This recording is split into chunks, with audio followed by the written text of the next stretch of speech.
Hello, students. We are going to study activity second from this chapter, which is to show that chlorophyll is necessary for photosynthesis. The entire setup will remain same for this activity as we have studied in activity 1.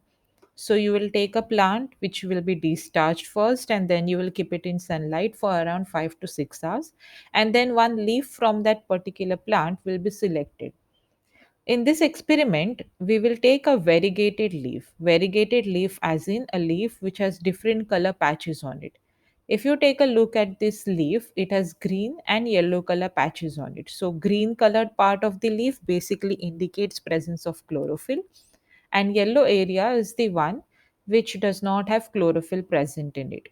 So you can mark the green areas of the leaf so that it will help you to understand the results in a better way. You will perform the iodine test for this leaf. So you will add drops of iodine to this leaf and you will look for the color change. You will observe that the parts of the leaf which was green in color has now turned blue black, whereas the part of the leaf which was yellow in color did not show any color change. So this basically tells you that chlorophyll is necessary for the process of photosynthesis. We are going to look at activity 3, which shows to show carbon dioxide is necessary for photosynthesis.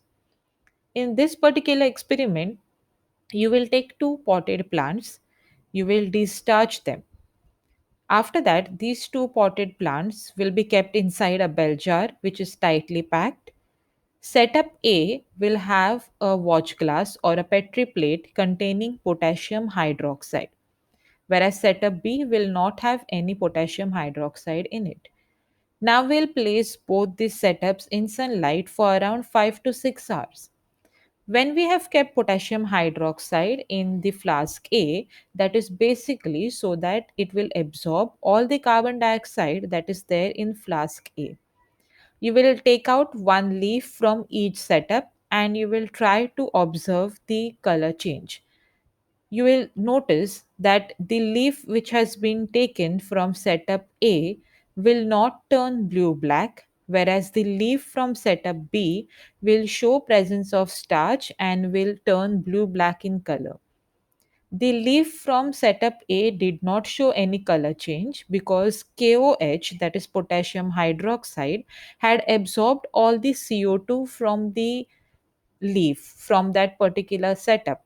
Since there was no CO2 available, the process of photosynthesis could not take place, and hence there was no new starch produced in the plant. Whereas in case of setup B, since there was no potassium hydroxide, the plant could carry out the process of photosynthesis and new starch was produced, which could be tested later with the help of iodine solution, and it showed a color change to blue black. So basically, this experiment helps us to prove that carbon dioxide is important for photosynthesis.